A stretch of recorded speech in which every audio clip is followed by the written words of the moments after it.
It's 7 o'clock on a Tuesday night, and where else would I be but here with you? I love my amazing heroes and heroines, and I love spending time with you. So I'm DJ Stutz with Little Hearts Academy USA and with Imperfect Heroes Podcast. And today we are talking about eating frogs. My chair's on a swivel and it's doing all kinds of swiveling today. We are talking about eating frogs. I know, crazy thing, isn't it? Well, I have an author, and her name is Dr. Elizabeth Arleo, and she is the author of this book, First Eat Your Frog, and Other Pearls for Professional Working Mothers. And let me tell you, she knows what she's talking about. So she talks about this whole idea it's actually from Mark Twain. Love Mark Twain, gotta tell you. He's kind of weird, but funny. And he talks about, or he said, I guess at some point, that if it's your job to eat a frog every day, eat it first thing. Like, get it over with, right? And if it's your job to eat two frogs, eat the biggest one first. So get the biggest thing, the most important thing done. And she's talking about for working moms and dads who just have so much on their plate and they're trying to raise their kids and connect with them and do all the important things that their kids need for them to do. And she knows about being busy. So let me tell you just a little bit about her.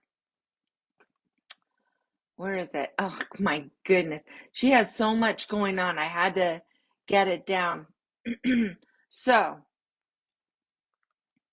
she is a board certified radiologist specializing in breast and body imaging. She is also a fellow of the American College of Radiology, and she's in the Society of Breast Imaging. She is a professor of radiology at the Cornell Medical Center, and an attending radiologist at the New York Presbyterian Hospital. Not done yet. She is also the editor in chief of the radiology journal called Clinical Imaging. And that's not all she does. She's edited and written her own book, which is First Eat Your Frog. And she is raising her daughters. And, if anyone's going to need to find time to work out how to manage everything, it is her. She is amazing and we love her. She's also very entertaining and she was so easy to talk to. And so she has in her book, she has 8 different lessons. She calls them the pearls of wisdom there. And so she talks about uh, thinking in rather than I've got, 24 hours in a day, she wants you to think about you have 168 hours in a week. And in those 168 hours, after you do all of your work hours and your sleep hours, you've got 60 hours every week to get whatever else that you need done, whether that's time for your family or your friends or your community. And so, but it helps to figure out what are my priorities and how I'm spending that time. So it's interesting to think about those things. So, um, what are your priorities? I guess that's the question. What is the most important thing that you need to do? Well, I mean, let's face it, you need to do shopping, right? You need to do cooking and making sure that the kids are eating healthy. You need to make connections, and not just with the kids, but you need to make connections with your sweetheart, right? Make sure that that relationship is strong. I really do feel like the greatest gift that you can give your kids is to let them live in a home with a strong adult relationship, a strong marriage that they know they can count on, that um, they have parents who love each other. That's so important. So where are you on that in your list of priorities? And then you have kids in sports, and or maybe not sports, maybe it's music lessons, maybe they're super talented in music or art or whatever it is that they want to pursue and become more talented in and learn more about. So whatever that is taking place, music, it could be singing, it could be, learning an instrument. There are a lot of ways to engage in music, and there are a lot of pluses to music, I got to tell you. So what is it that you are going to do to prioritize? And so that's something that we talked about. And then it helps too to have that conversation, not just with you, but to have it with your spouse, and then to also have it with your kids as well. And so they're part of, well, what's really important to you? We've got this much time, you know, and on Wednesday we've got 3 kids, right? I mean, I grew up with 7 kids. And, and 5 boys, and I did track and field and um some gymnastics in junior high, and I was involved in some dance club in elementary school, and I love doing it. Luckily, we lived close enough that I could walk to all of those things in growing up, and I did. I walked, and but my brothers, their football practices were further away, and so we had to drive them, and my mom liked watching them practice, and so she would be there watching, and she was always had some kind of project going on that she was working on, and she'd work on that while she was watching them. And but that was a priority that she had. She enjoyed doing it. She enjoyed being outside, and it was at a park. She could just let us run, and this was back in the 70s, and so she felt safe in letting us run wild, and we did. And and there were times when I was working, and so I wasn't there. I had my after school job, and so how do you manage all of those things? Well, you have to work it out with your spouse, you have to work it out with the kids. What's our schedule? And so maybe having a calendar where you see everything that's going on. It was interesting that I was talking with my middle daughter, well, it's probably about a month ago, because school was starting, and they were having a lot going on with once school started, and their son was really excited about wanting to take piano lessons, and then he was invited to be on a rock climbing team. He's 7 years old and loves rock climbing. Okay, so and he got invited to be on this little team, and so he wanted to do that, and he wanted to take piano lessons, and so and then he wanted to keep up on his karate, and his little sister, she's like, I can give up karate. I'm not so big on that, and she's not doing rock climbing, but she really wanted to do her dance and her gymnastics. Okay, so they made a discussion of that, but her son was starting to struggle with what was going on. And so she said, I think I need to get a calendar, like a big one. And so we have just the month, and they could fill it in. And that really helped him to be able to look and see, here's today, this is what's going on tomorrow. And it helped him to be able to look and see what was coming up, what was going on. And so problem solved. So sometimes it's just not that hard of a solution to manage, to make sure that kids know what's going on, what's coming up.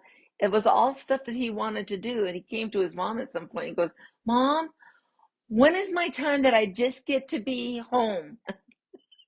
And she's like, well, let's look at the calendar and see when that time is. And so he knew he had something that he could look forward to.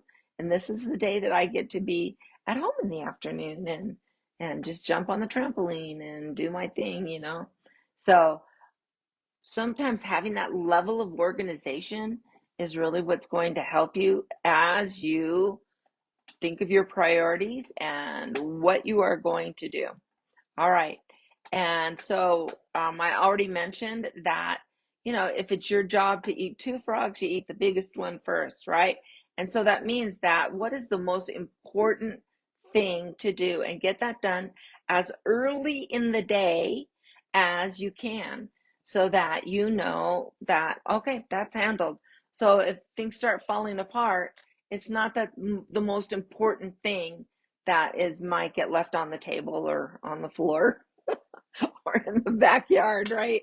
But that we've gotten that thing done. And so maybe it's, I got to get some laundry done, right? Or I've got to get the shopping done, or I don't know what else it is that you've got to get done at home in that off time, because your 60 hours, it's not all in a row, right?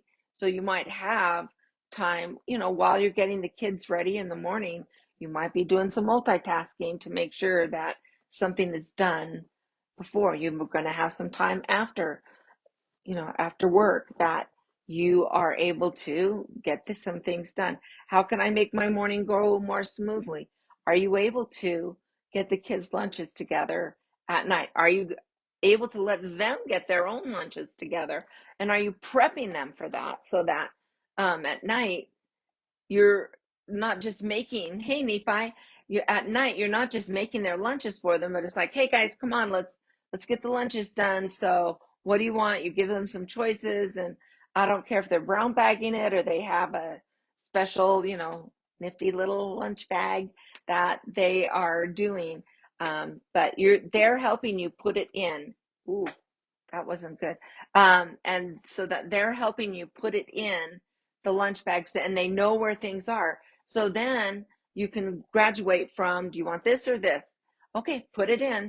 Do you want this or this? Okay, put it in, to where you know where that is. Go get it out of the cupboard and let's put it in. Okay, you know where that is in the fridge. Go get it and put it in, to where eventually it's like, hey guys, it's time to go make your lunch. You go get that done. I've got this to do. And so then they can do it without even any supervision. That's giving you more freedom, and you're able to accomplish more things. So maybe you can throw a load of laundry in the, you know, the washing machines while they're making their lunch, or maybe you're finishing up dishes while they're making lunch. So you can kind of work it out so that you're doing this training, this learning that's going on early on, and knowing that down the road, that's something that's going to come off your plate and onto theirs, because they are successful and they are independent and they are capable and they understand the value of hard work and contributing to the community of the household, right?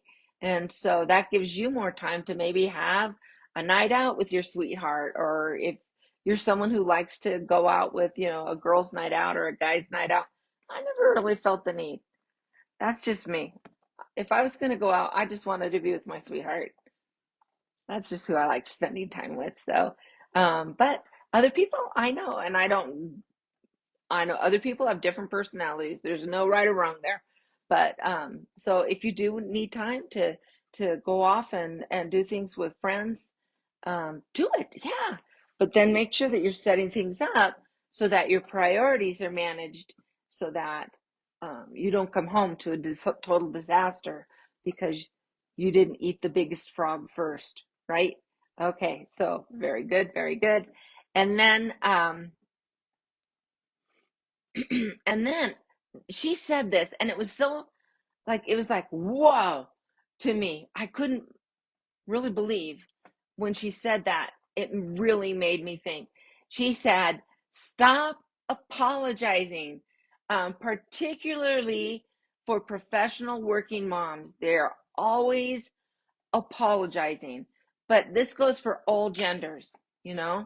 And she said, stop and think, how many times do we say, oh, I'm sorry? Just, it's automatic.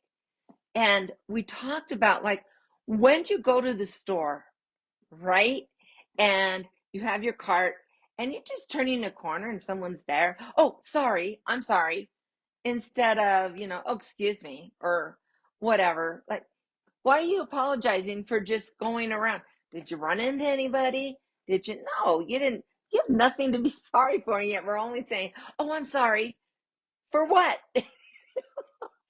And so she said, start really looking at how often you're saying, I'm sorry. And I kind of took it as a challenge. And I was appalled at how many times I'm just saying, oh, sorry. Oh, I'm sorry for no good reason. No good reason. Excuse me. See, I could have said, oh, I'm sorry. No, I'm not. I coughed. That's something to be sorry about, right? So, anyway, that is something because it puts kind of a thought in our head that somehow we're not good enough, that we're not accomplishing the things that we need to. But just to say, yeah, oh, excuse me, and only if you've impeded somebody or, you realize somebody had to wait for you to come around. You don't need to be sorry, but you can say, excuse me. And that's a very different mindset, isn't it? Am I wrong? I think it's a very different mindset. Excuse me, instead of, oh, I'm sorry. And really take a look. So that's your challenge for this week is in the next day or two, sit down and or have a paper and just do a check. Oh, did I just say I'm sorry? Check. And then look at how many times you're saying I'm sorry, whether it's to your spouse, to your kids, whether you're in the car alone. This was something I did. I'm driving, I'm in the car alone, nobody's with me, and someone stopped, and I was turning, and I said, I'm sorry. Nobody was there to hear me. Nobody was there to hear me, and I still said, I'm sorry. Oh, my goodness. So, those are some of the things. But we talked.